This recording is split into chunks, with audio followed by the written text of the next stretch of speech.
Alors la Fondation a appelé cette conférence « Comprendre les différentes phases de l'adolescence ». Et moi, j'ai appelé ma conférence « Nous avons besoin d'adultes ».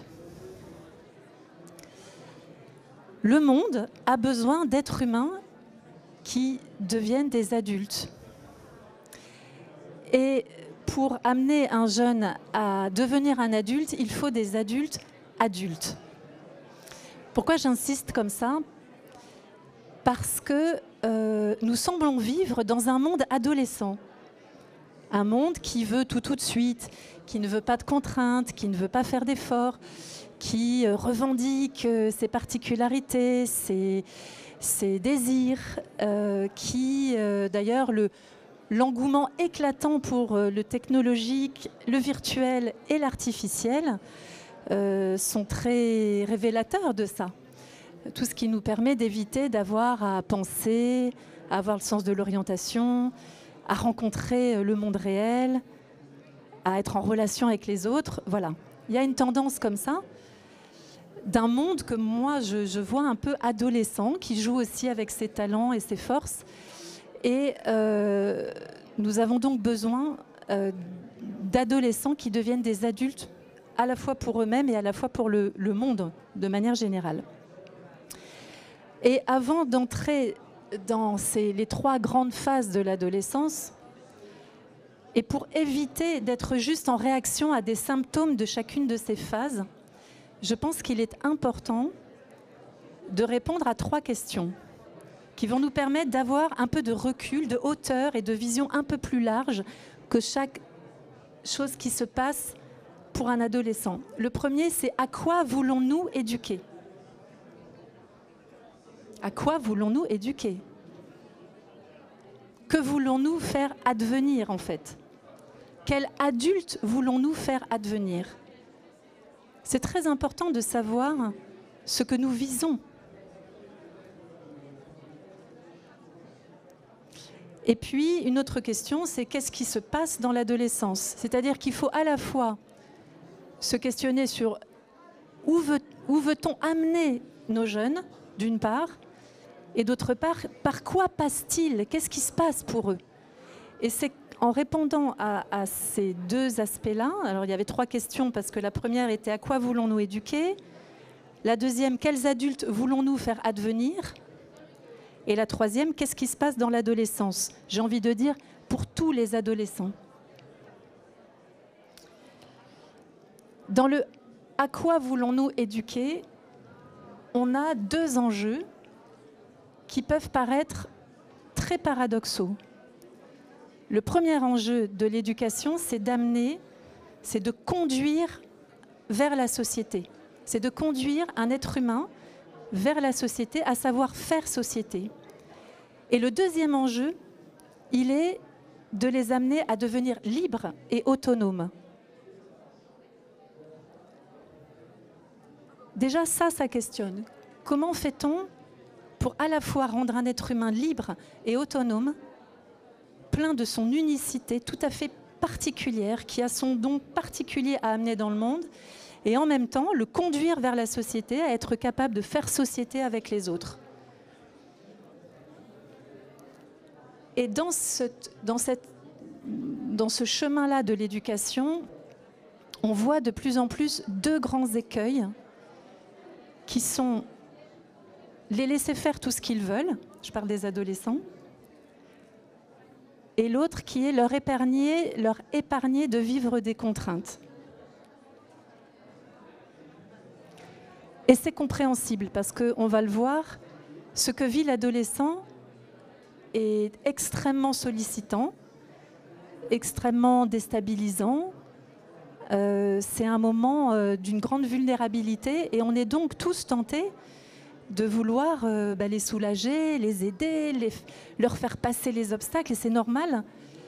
Mais il va falloir être modéré dans cette envie-là, on va en reparler tout à l'heure. Une façon, en tout cas, de pouvoir trouver la posture juste, c'est une proposition que je vous fais, c'est de pas seulement voir l'enfant qui est devant nous, mais l'être humain en devenir. Si je vois l'être humain en devenir, si je vois ce jeune qui est en train d'être en prise avec quelque chose qui est difficile, mais dont je sens qu'il est en train de faire grandir des forces, à travers ça, c'est plus facile de l'accompagner sans prendre la main, sans faire à sa place, en le laissant traverser ça, en étant juste un soutien. C'est plus facile de trouver la posture juste si je le vois, lui, en train de devenir cet adulte, et non pas juste un enfant qui serait presque issu de son passé, qui serait un petit enfant en train de grandir. Non, il est aussi un adulte en devenir. Je ne sais pas si vous voyez ce que je veux donner comme différence. C'est presque l'adolescent, il commence à être appelé par son futur, quand l'enfant était un peu poussé par son passé, je pourrais presque un peu dire. C'est ce qui fait qu'un jeune enfant, il est tout le temps plein de vie, plein de vitalité. On dirait que tout lui est donné, la vitalité lui est donnée tout le temps. Et puis à l'adolescence, ça s'estompe et puis il va falloir qu'il trouve lui-même la force d'avancer, lui-même le courage de commencer quelque chose, le courage d'aller jusqu'au bout de quelque chose. Maintenant, il va falloir qu'il trouve en lui ce qui lui était avant donné. Et donc, être fixé sur cet être qui est en train de devenir, sur cet adulte qui est en train d'arriver, ça peut nous aider à être juste. Alors, la deuxième question était, quels adultes voulons-nous faire advenir? Moi, j'ai noté 4 grands enjeux de l'adolescence. Des facultés qu'il faut développer à ce moment de la vie d'un être humain. Bien sûr, il y a toute la vie pour développer quantité de choses et il n'est jamais trop tard. Simplement, l'adolescence, c'est le moment pour le faire advenir. Et si on y arrive, c'est un trésor pour l'adulte à venir. C'est un trésor. S'il a ces 4 éléments-là, il va pouvoir être en pleine capacité. La première, c'est de développer la stabilité émotionnelle. C'est-à-dire que la fluctuation des sentiments ne le mette pas par terre. La stabilité intérieure, on peut dire. La deuxième, c'est de développer la profondeur dans les perceptions. C'est ce qui va lui permettre d'avoir du recul par rapport à tout ce qui lui arrive de perception. Et particulièrement aujourd'hui, en 2025, ils sont en surabondance. Donc, il faut vraiment travailler ce point-là. Le troisième, et j'y reviendrai à la fin, c'est presque le plus important, c'est l'engagement. La capacité à s'engager, la capacité à aller pas à pas dans quelque chose. Pour les professeurs, c'est quelque chose à avoir en tête quand on construit nos cours. C'est aussi de les construire avec un pas à pas. C'est-à-dire que pour l'adolescent, la connaissance ne peut pas arriver comme ça du ciel, je dirais, tout simplement, et doit être acquise, apprise, telle que. Il faut fonder les choses. L'adolescent, il a besoin de sentir que les choses sont fondées et qu'elles ne sortent pas du chapeau, qu'un pas amène à un autre, qui en amène à un autre. Et c'est aussi une façon de lui montrer en lui comment faire ce chemin pour fonder lui-même sa pensée et fonder et aller pas à pas vers ses engagements. Et la quatrième chose, c'est la confiance dans la vie. Et dans le moment du monde, c'est particulièrement important aujourd'hui de nourrir leur confiance dans la vie, qui est un tout petit peu différent de la confiance en soi, même si elles sont totalement liées toutes les deux. C'est peut-être un de mes conseils principaux quand quelqu'un veut créer une école et me pose des questions. Je lui dis, l'éducation doit donner des forces à l'enfant et à l'adolescent. Une éducation qui prend les forces, qui use les forces de l'enfant, c'est un problème. Voilà. Alors, on a ces 4 grandes facultés à développer, mais on a des grands défis. Parce que un des éléments de l'adolescent principal, c'est qu'il n'y a pas beaucoup d'espace entre ce qu'il prévoit et ses sentiments. Autrement dit, quand un adolescent s'engage dans quelque chose, il veut en avoir une satisfaction immédiate. C'est pourquoi il y a cette faculté à développer de pas à pas et d'engagement. Parce que naturellement, il va démarrer quelque chose, il est plein d'exaltation, plein d'envie, plein de désir. Et puis si ce n'est pas tout de suite quelque chose qui a des fruits, il se décourage. Et puis autre chose commence à lui donner aussi envie. Et voilà. Donc il va falloir, pour les adultes qui accompagnent les adolescents, créer un espace entre le moment où il s'engage et le moment où il va y avoir une satisfaction, l'amener à s'engager sans bénéfice immédiat, sans avoir ce bénéfice immédiat, pour lui permettre d'avoir le courage de continuer à faire un autre pas vers cette satisfaction qu'il attend, et puis encore un autre, et puis qu'il y a un obstacle et qu'il continue quand même à y aller. Et ça, c'est pour toute sa vie ensuite. Que ce soit dans une relation de couple, que ce soit dans une famille, que ce soit dans un projet professionnel, toute la vie et dans toutes les relations, nous allons avoir des obstacles, des moments où ça n'est pas comme on avait imaginé, mais tout le temps. Enfin, je ne vous apprends rien. Et donc, si on a pu développer chez eux, au moment de l'adolescence, cette capacité à malgré tout avancer, à être capable d'être face à l'obstacle, réfléchir, décider, sans s'effondrer, avec du courage, on leur a donné une clé immense pour toute la vie. L'autre défi de l'adolescent, c'est qu'il est tourné vers lui-même. C'est normal, c'est important même, parce qu'il est en train de se distancier de tout ce qu'on lui a donné pour se trouver lui-même. L'adolescent se cherche. Qui suis-je quand je ne suis pas ce que pensent mes parents, ce que me dit l'école? Qui suis-je? Donc c'est normal qu'il soit tourné vers lui-même.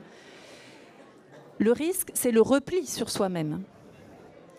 Le risque, c'est qu'il tourne en boucle à l'intérieur de lui, à l'intérieur de ses émotions, à l'intérieur de ses pensées. Ça, c'est le risque. Alors, pour le laisser continuer à se chercher, mais ne pas s'enfermer, il y a 2 conseils que je peux donner. Le premier, c'est d'éveiller leur intérêt pour le monde. Éveiller leur intérêt pour le monde. Quand on est professeur d'adolescents, on a une responsabilité, non seulement de donner confiance dans la vie, mais d'éveiller des questions. Pas seulement apporter des réponses.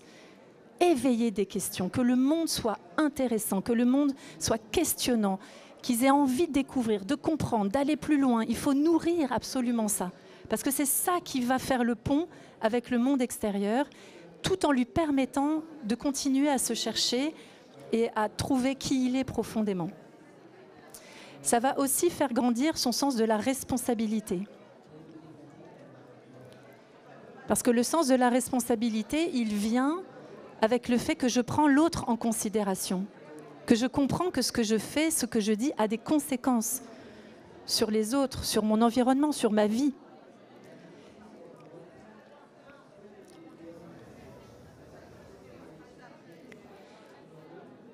Et donc, le fil d'accompagnement qu'il faut réussir à trouver, c'est comment les aider à se désécuriser sans rentrer dans l'insécurité.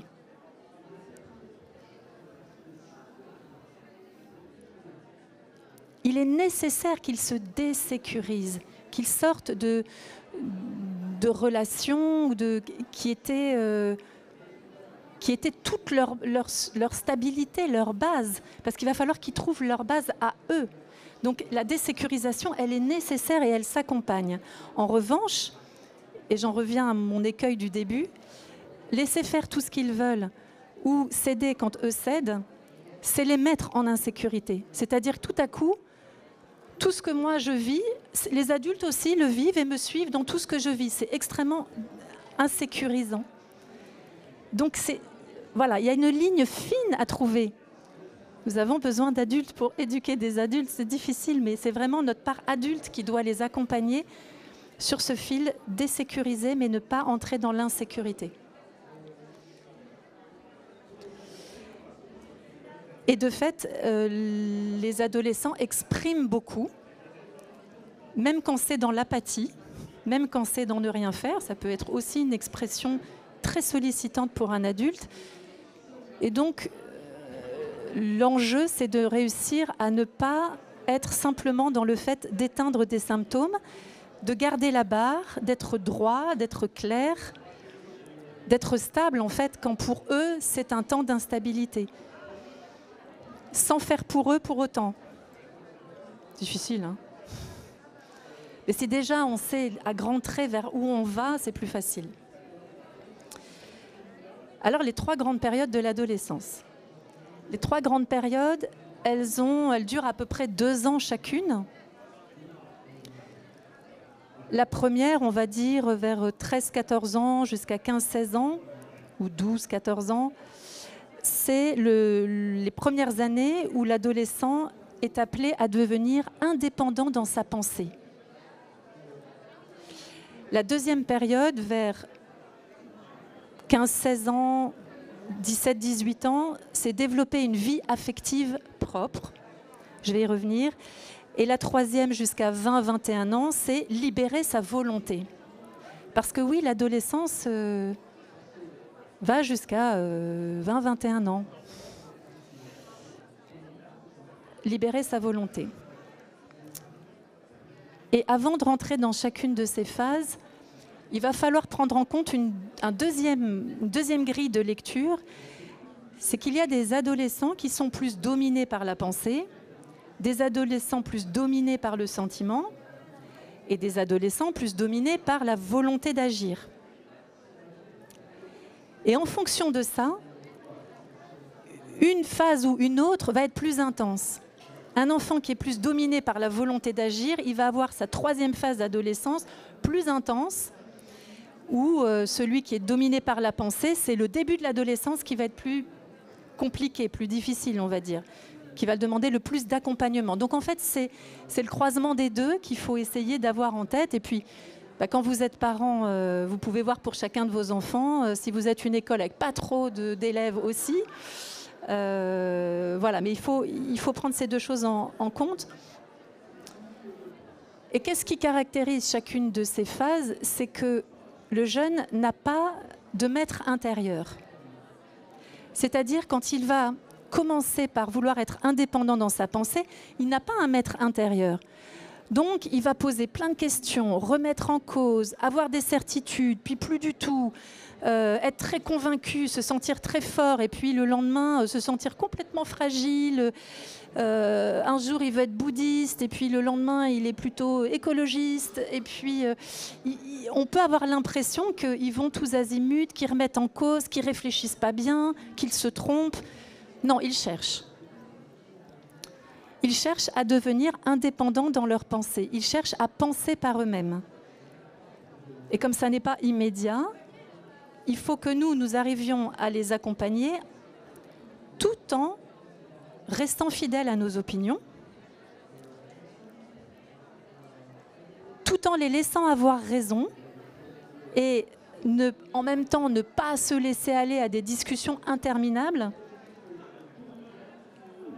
Donc ça veut dire, si tout à coup il veut devenir, je sais pas, végétarien, et puis toute la famille doit devenir végétarien, il n'est plus question que de la viande rentre à la maison, on peut respecter qu'il a envie de faire ce chemin-là, et en même temps de dire, non, nous on ne va pas devenir végétarien. Voilà, l'idée c'est de rester soi-même dans ses bases, mais ne pas chercher à lui montrer qu'il a tort, qu'il se trompe. Non.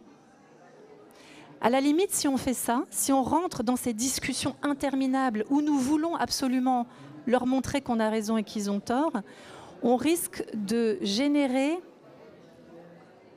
une forme d'intégrisme intérieurement chez eux. C'est-à-dire, ils étaient en recherche d'intégrité et on les met à se trouver en excès donc dans l'intégrisme, ou alors à risquer qu'ils deviennent des adultes qui vont ensuite tout le temps chercher des gens qui leur disent ce qu'il y a à croire, et ce qu'il y a à savoir, et ce qu'il y a à suivre, ce qui est dangereux aussi. Donc il va falloir trouver ce chemin entre les laisser explorer leurs pensées, pour autant rester nous-mêmes,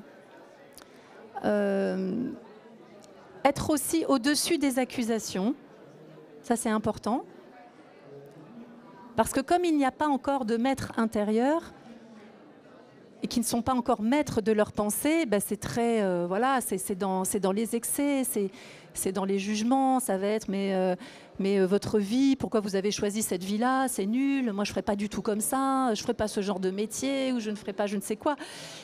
Soyez au-dessus.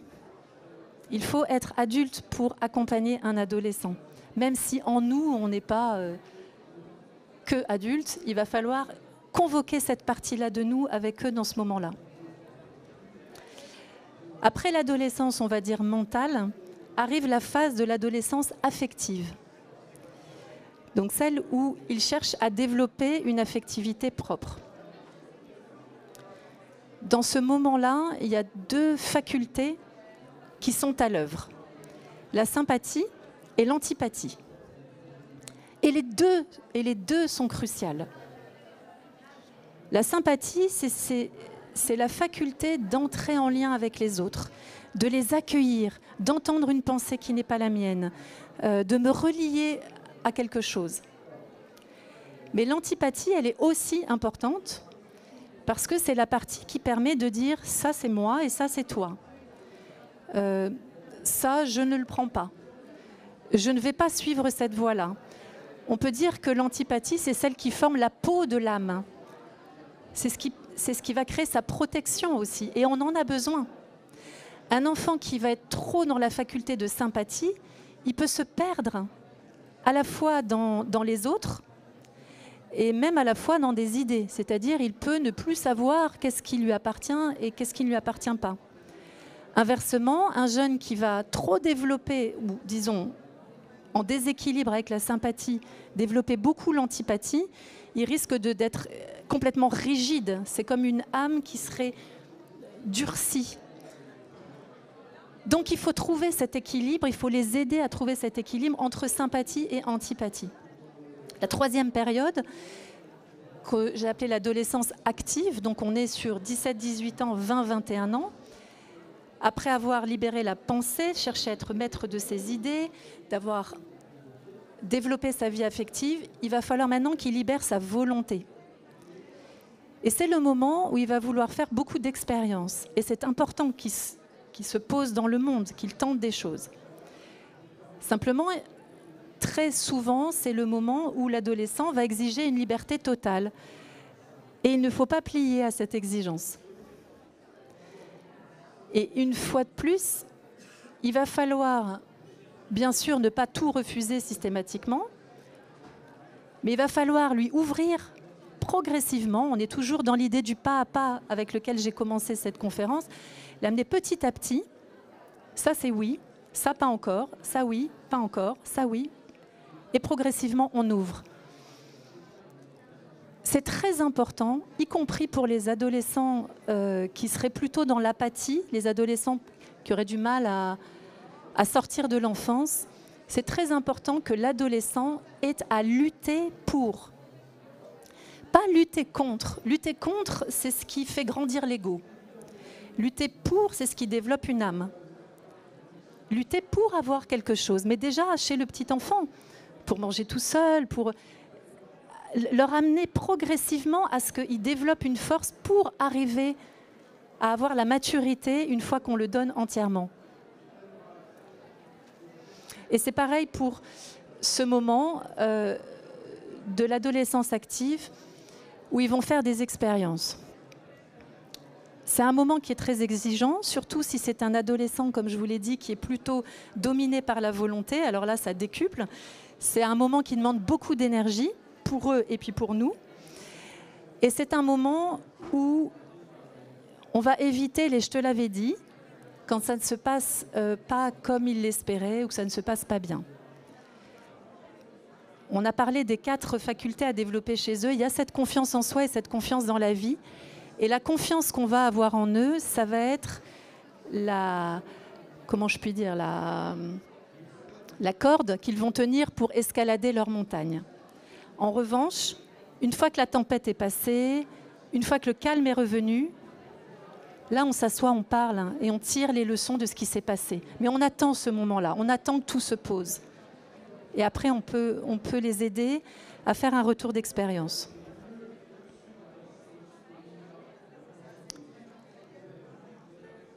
Alors je vous ai dit l'histoire du pas à pas.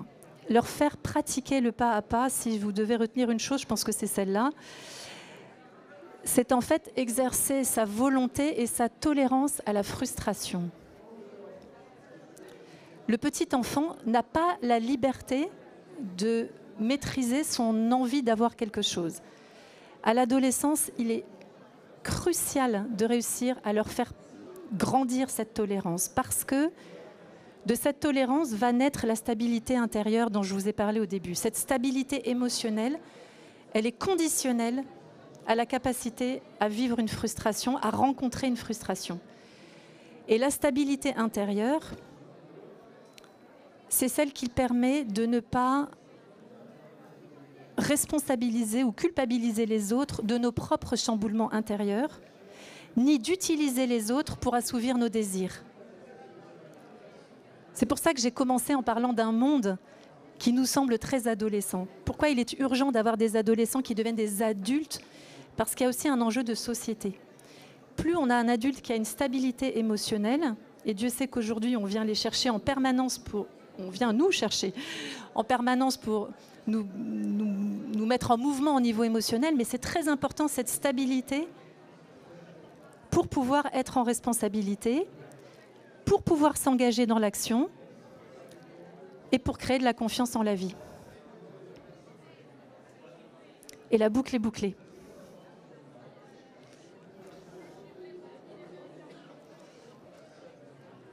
À partir de là, j'ai envie d'avoir vos questions. Si vous avez noté des choses, on peut prendre une minute, réfléchir, reprendre. Moi, je voudrais savoir, quand on est en but à des adolescents qui sont en opposition au mauvais esprit, comment on fait pour craquer ça, en fait? Opposition à tout, dans les cours, tout ce qu'on va proposer, forcément, c'est ridicule. Et on a toujours cette espèce de mauvais esprit par rapport à tout. On saccage les cours, mais très discrètement, c'est difficile à prendre. Enfin, il y a quelque chose qui s'instaure. Et comment on fait pour repartir sur de bonnes bases, en fait? Alors déjà, il faudrait voir qu'est-ce que vit le jeune, qu'est-ce qui se passe pour lui, qu'est-ce qui se passe aussi en famille, qu'est-ce qui se passe. Voilà, déjà, il faut commencer par observer, s'arrêter, sortir de la tension qui se passe, s'arrêter. Si vous êtes dans le cadre d'une école, il faut se réunir avec les professeurs. Il y a une intelligence dans un collectif de regards qui est extrêmement précieux. Peut-être qu'il y a des cours dans lesquels il n'y a pas de problème avec ce jeune. Tiens, c'est intéressant. Pourquoi avec ce professeur? Pourquoi avec cette matière? Pardon? Le sport où il n'y a pas de problème? Eh ben, c'est sûrement un adolescent qui est dominé par la volonté, qui a besoin peut-être... qui a quelque chose qui ne maîtrise pas son corps, qui a besoin de mouvement. Peut-être que le fait d'être en cours, assis longtemps, c'est une épreuve pour lui. Donc il faudrait rentrer dans un cas, là je parle qu'en théorie, mais je ferai ça, j'observerai, je parlerai avec les professeurs, essayez de vous rendre compte quel type d'adolescent c'est, où est-ce qu'il en est, comment je peux l'aider. C'est-à-dire sortir de l'opposition, nous en tant qu'adultes, c'est pour ça que j'ai appelé cette conférence « Nous avons besoin d'adultes ». Vraiment, très souvent, même en tant que parents, on se retrouve dans des discussions à table où on n'a que des ados, où tout le monde dit « mais non, c'est faux ». Puis de temps en temps, on se dit « oula, qu'est-ce que je fais là ?» Voilà. Alors quand on est professeur, c'est plus facile, il y a plus de recul, mais vraiment sortir de cette opposition, ne pas se dire que c'est un élève qui est pénible, mais que c'est un élève qui a besoin d'aide.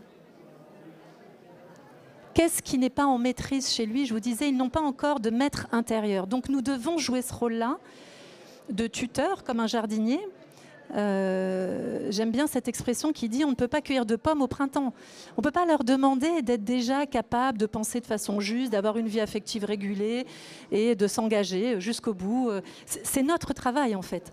Donc on ne peut pas les juger par rapport à ça. Par contre, qui est-il ? D'où part-il? Qu'est-ce qui est en train de se passer? Et puis ça arrive parfois que ça ne se passe pas bien entre un élève et un professeur parce que ça nous fait écho de quelque chose pour nous en tant que professeur. Et ça, c'est important en tant que professeur ou directeur d'école de faire ce travail un peu de... comment je peux dire? un examen de conscience sur avec qui je me sens bien, avec qui je ne me sens pas très à l'aise, et qu'est-ce qui m'appartient à moi, qu'est-ce qui fait peut-être écho à mon histoire, à des choses que je ne sais pas. C'est important de clarifier aussi pour soi, pour ne pas se retrouver avec tout le temps le même type d'élève avec qui ça accroche. Voilà en quelques mots. Moi, j'ai une question sur la proposition que vous aviez pour créer un espace pour s'engager sans bénéfice immédiat. J'ai bien aimé, par la suite, vous avez pu préciser en expliquant que c'était plutôt lutter pour que lutter contre. Mais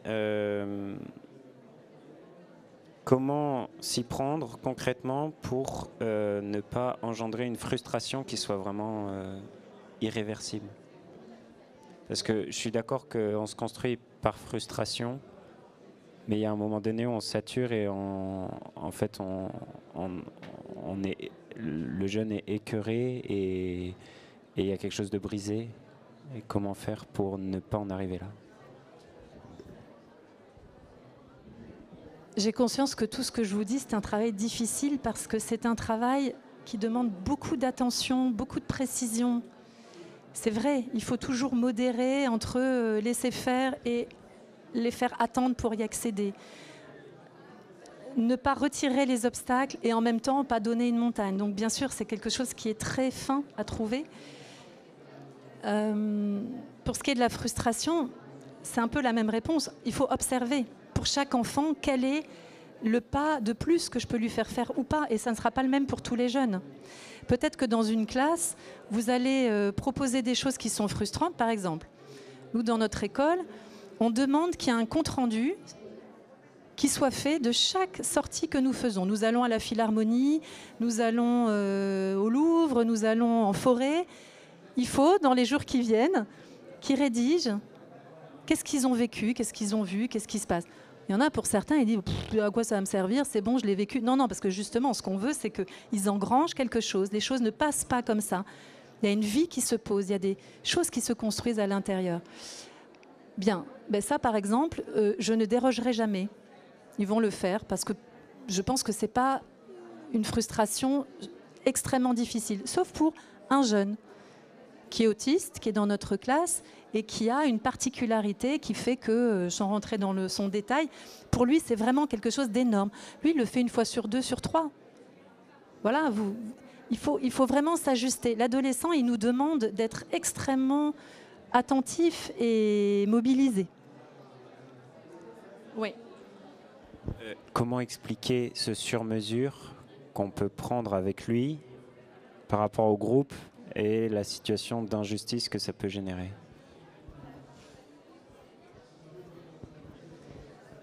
C'est intéressant parce que j'entends dans vos questions que vous craignez, et je le conçois tout à fait, qu'ils ne se sentent pas bien, qu'ils se sentent en injustice, qu'ils se sentent frustrés, et c'est normal.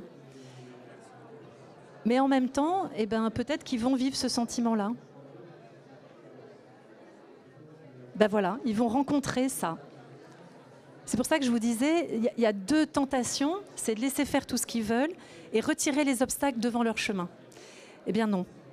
Alors après, je ne sais pas le cas particulier de la personne que vous avez en tête, mais oui, il faut ajuster que c'est pas grave, il va rencontrer ça. Vous devez rester attentif.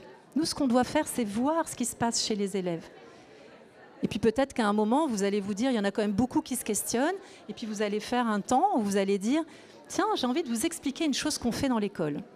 Pas nécessairement le point en particulier, pas nécessairement cette personne en particulier. Pourquoi faisons-nous des comptes rendus spectateurs? Pourquoi faisons-nous des carnets de bord de notre année? Waouh, imaginez, dans 10 ans, dans 20 ans, vous retrouvez le carnet de bord École du Phare 2022-2023. Waouh, mais regarde tout ce qu'on faisait. Imaginez vos enfants qui le voient. Mais c'était quoi cette école? Vous alliez en forêt, à la Philharmonie, mais c'était incroyable. Imaginez comme vous allez voir, oui, j'ai fait ça dans ma vie. J'avais fait ce choix. Et voilà ce que ça a généré chez moi. Et puis vous leur redonnez de la perspective. C'est pour ça que j'ai commencé ma conférence en vous parlant du monde et en descendant tout doucement. C'est-à-dire que le risque, c'est de vouloir répondre à chaque symptôme. C'est ce que je vous disais tout à l'heure. Oh, mais là, il y a une frustration. Mais là, revenez à vos questions de base. À quoi sommes-nous en train d'éduquer? Quel adulte sommes-nous en train de faire advenir? Et la clé que je vous donnais, de dire, essayez de voir au-delà de l'enfant l'être humain qui est en train de devenir. Voyez comme, oui, il est en prise, il est en train de lutter avec quelque chose. Oui, oui, oui, mais tout ça, c'est en train de créer des forces. Et si nous gardons un regard confiant, bienveillant, il peut passer ça. Il faut croire qu'ils peuvent passer ça. Il faut croire en eux. Parce que sinon, le message qu'on leur passe implicitement, c'est « t'as raison, c'était un peu injuste ». T'as raison, c'est quand même pas chouette les frustrations. Et c'est là que ça nous renvoie à nous-mêmes aussi. C'est pour ça que je vous dis, il y a un gros travail. On a besoin de la part adulte de nous pour accompagner des adolescents. C'est sûr, ça nous fait beaucoup travailler nous-mêmes sur où en sommes-nous, de nos frustrations, de nos sentiments d'injustice, pour ne pas les projeter sur eux. Oui, je reviens sur ce que vous avez dit sur l'adolescent qui exige à ce moment de sa vie une liberté totale. Bon, vous en avez un petit peu discuté. Alors moi, j'ai une question par rapport au téléphone portable. Ils veulent être libres là-dessus, ils veulent faire ce qu'ils veulent, s'inscrire où ils veulent, sur tel réseau, etc. Qu'est-ce que vous... Enfin, du coup, comment vous les aidez là-dedans qu'est-ce que vous exigez, puisque vous dites que c'est quand même un moment où il faut l'amener petit à petit à poser sa volonté. Nous, on doit dire parfois, bah oui, ça c'est non, etc. Ce que vous disiez. Est-ce que là-dessus, vous avez des conseils Je vais vous dire ce que moi je pense et je fais, mais là-dessus, je suis assez... Alors nous, dans notre école, jusqu'à 15 ans, et tant qu'on est au collège, on n'est pas sur un réseau social. C'est-à-dire qu'ils doivent faire un choix. S'ils étaient dans une autre école avant et qu'ils avaient un réseau social, quand ils nous rejoignent, ils doivent arrêter. C'est un choix à faire. Ou alors, ils vont dans une autre école. Donc déjà, pour nous, c'est ça, parce que je pense que on ne laisse pas sortir ses enfants seuls la nuit, à 14 ans, à 12 ans, à 9 ans. Enfin, ça nous paraît évident. Un réseau social, c'est comme une ville la nuit. Donc déjà, c'est un critère. À partir du moment où je ne les laisserai pas rentrer à 22h30 tout seul à pied, je ne les laisse pas sur un réseau social. Moi, j'ai posé 15 ans. Si j'avais pu, j'aurais posé 21 ans, puisque je vous ai dit que l'adolescence, c'est au moins jusqu'à 21 ans. On n'est pas adulte à 18 ans. C'est pas parce que quelqu'un a déclaré que c'était l'âge de la majorité que c'est la fin de l'adolescence. Donc, déjà, je ne laisserai pas faire ça. Ça, c'est une première chose. Je sais que c'est difficile, qu'il y a des effets de mode, il y a des envies de ressembler aux autres. Alors, j'ai découvert un téléphone qui s'appelle The Phone, qu'une famille a créé. C'est une maman avec ses 4 enfants, je crois. Ça ressemble à un iPhone, sauf que ça ne fait que téléphoner et envoyer des textos. Et je trouve ça super parce que ils ont trouvé un équilibre entre eux. Il a l'air d'avoir la même chose que tout le monde, mais en tout cas, apparemment, ça a l'air d'être une solution pour certains si on a du mal à empêcher vraiment jusque-là. Voilà. Bien sûr, il faut en parler, il faut leur donner du sens. Ça, c'est vraiment aussi quelque chose. Le jeune enfant, il accepte l'autorité absolument du maître d'école. Quand on est professeur d'un adolescent, ça n'est plus le cas. Parce qu'il est dans cette recherche de vérité, il s'attend à ce que ce soit un professeur qui sait ce dont il parle, qui a fondé absolument tout ce qu'il nous dit. Et c'est bien, c'est très important pour qu'ils travaillent leur discernement. Donc il faut leur expliquer et en même temps, c'est ce que je vous disais, il faut rester dans ses opinions, c'est-à-dire ne pas lâcher. Après, moi, ça m'est déjà arrivé... Comment je peux dire ? Vous pouvez dire non, et puis l'enfant trouve une solution pour le faire quand même. Eh ben, c'est déjà mieux que lui dire oui. Parce que vous avez dit ce qui était juste pour lui. Ce qui est juste pour lui, c'est ça. Or, le numérique et les réseaux sociaux, c'est l'anti-geste pédagogique de tout ce que je viens de vous dire. C'est-à-dire, ça déconstruit absolument tout ce que nous essayons de faire. Ça donne de la satisfaction immédiate. Ça donne même de l'addiction à la satisfaction immédiate, ce qui est plus grave encore. C'est-à-dire on a besoin des montées d'adrénaline, d'ocytocine, etc. de plus en plus. C'est-à-dire c'est un changement physiologique qui se passe dans nos enfants. Ce n'est pas une théorie, c'est physiologique. Ça empêche l'engagement, le pas à pas, parce qu'ils sont habitués à être surstimulés, à passer d'une chose à l'autre en permanence. C'est attendre tout le temps que quelqu'un m'écrive ou me parle ou est-ce qu'il se passe quelque chose. Donc c'est ne jamais pouvoir être dans une vie intérieure, dans une capacité à me concentrer, à garder de l'attention et donc à développer de la stabilité émotionnelle. C'est-à-dire vraiment, c'est le...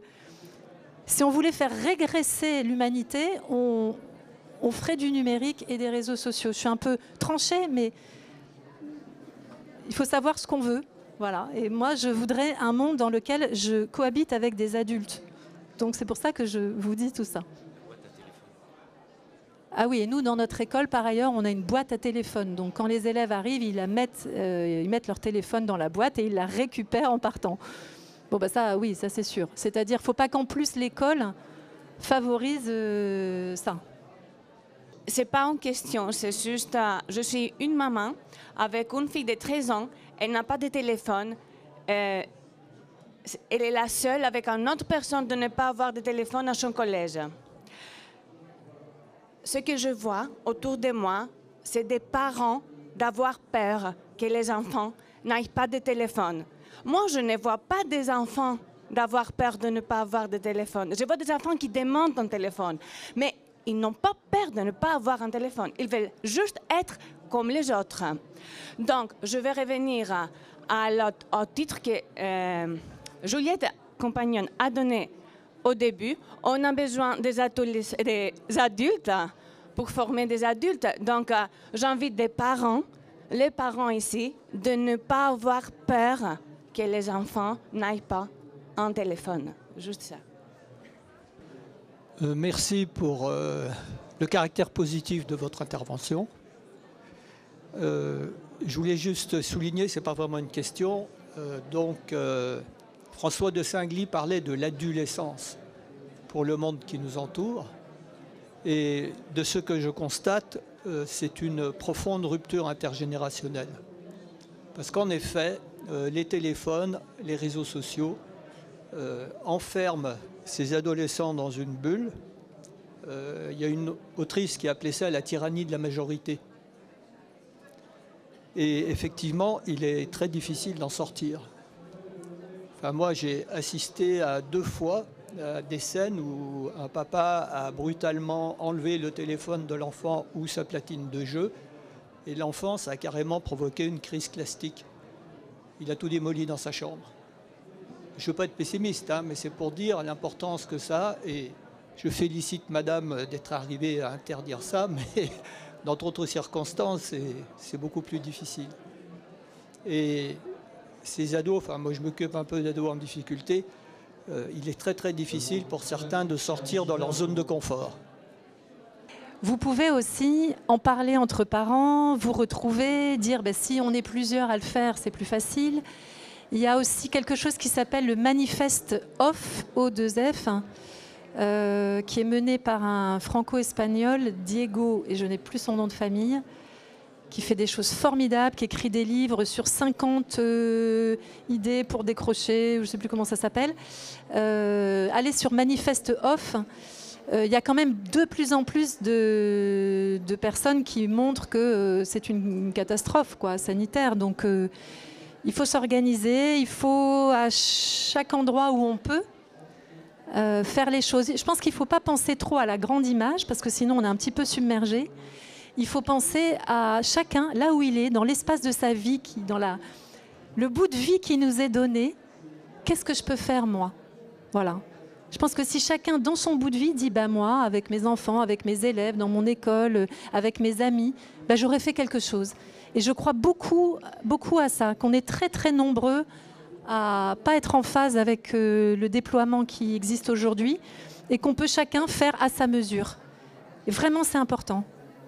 Il y a une dame qui pose la question, qui es-tu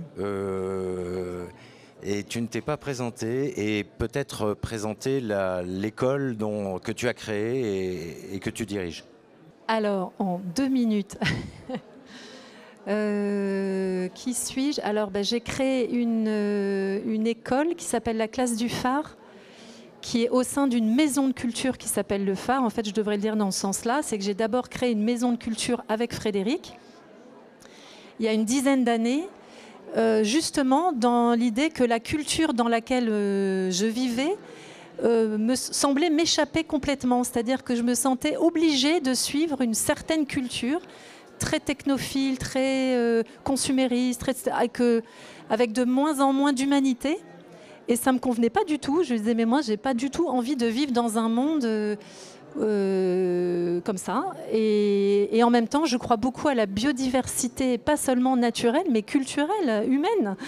Et que j'ai pas de problème qu'il y ait des gens qui veulent vivre ça, se pluguer des puces dans la tête, se cryogénéiser ou je ne sais quoi. Il n'y a pas de problème que ça existe. Mais moi, je veux pouvoir vivre autrement. Et on était quelques-uns comme ça à se dire... en fait, pourquoi attendons-nous que l'État ou je ne sais quoi se passe ? Créons la vie que nous avons envie de vivre. Donc, on va créer une maison qu'on va faire vivre comme une maison, c'est-à-dire un vrai lieu de vie dans lequel il y ait de la fraternité, de la convivialité, où tout ne soit pas sujet à consommation, où je paye pour avoir un truc et que... Non, qu'il soit quelque chose où on a envie de s'apprendre les uns les autres, de cheminer ensemble, où on a envie d'éduquer nos enfants d'une certaine manière. Donc au départ, je pensais juste faire des ateliers. Puis j'étais assez saisie des jeunes autour de moi qui venaient d'avoir leur bac et qui me disaient « je ne sais rien ». J'ai mon bac, je ne sais rien. Je pense que je ne lirai plus jamais Victor Hugo ou je ne sais quoi de ma vie, tellement je suis écœurée. En philo, ils avaient fait à peu près rien, en tout cas pas du tout apprendre à penser. Et j'étais ébahie qu'on puisse en arriver là. Et je me disais, on va faire un lieu qui enseignera d'avoir le grand sens de l'histoire, qui leur enseignera à penser, qui leur donnera cette stabilité, qui sera à notre échelle. Et puis c'est devenu finalement une école parce que on n'a pas le droit en France d'instruire en famille à plusieurs si les parents ne sont pas là. Et donc on a décidé de créer finalement une école. Et puis un centre de recherche. Donc nous faisons de la recherche sur l'éducation, la société, l'économie, l'argent.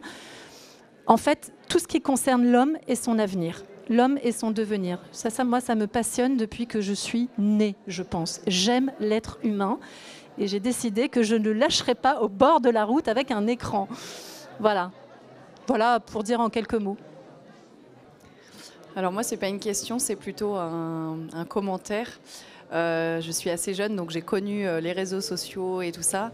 Et simplement pour vous encourager, parce que moi j'ai fait l'école à la maison avec mes 7 frères et sœurs.